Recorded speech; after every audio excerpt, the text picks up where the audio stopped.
भगवान राम परिवर्षण पर्वत पर विराजे और हनुमान जी अपनी वानर सेना के साथ आए। राम जी ने अपनी मुद्रिका हनुमान जी को देते हुए कहा कि यह सीता जी को देना और मेरे बृहदा बल की सारी बातें सुनाकर तुरंत लौट आना। हनुमान जी ने अपनी वानर सेना के साथ दक्षिण की ओर प्रयाण किया। वे जामवंत के पास आए, जहाँ संपाति ने उन्हें समाचार दिया कि सीता जी को अशोक वाटिका में रखा गया है। समुद्र को पार करना कठिन था। राम नाम और संयम के बल के बिना समुद्र पार किया नहीं जा सकता।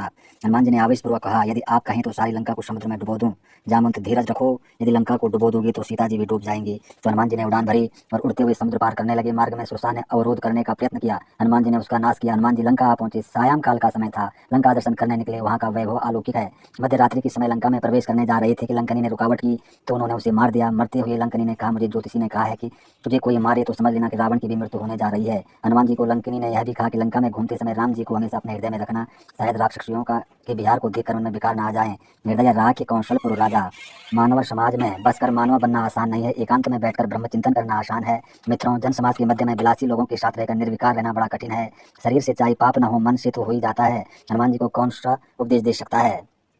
कौन उपदेश दे सकता है? वे तो सकल विद्या के आचार्य हैं। फिर भी लंकनी के वचन अपेक्षणीय नहीं है। हनुमान जी को लगा, मैंने आंख से यह दृश्य देखा नहीं, नहीं आंख से चाहे देखा है, मन से चिंतन तो किया ही नहीं है। हनुमान जी तो बाल ब्रह्मचारी हैं। वहां से वे इंद्रजीत के आवास में आए। वहां सुंदर इस लोचना को देखकर उन्होंने सोचा, शायद यही सीता जी है। नहीं, यह सीता जी नहीं है। एक नाथ जी ने, महाराज ने सुंदर कांड में बड़ा अच्छा वर्णन किया है कि हनुमान जी साक्षात शिव जी के अवतार थे। पार्वती जी भी अवतार लेने का आग्रह करने लगी तो शिव जी ने कहा, नहीं, मुझे तो ब्रह्मचारी रहना है।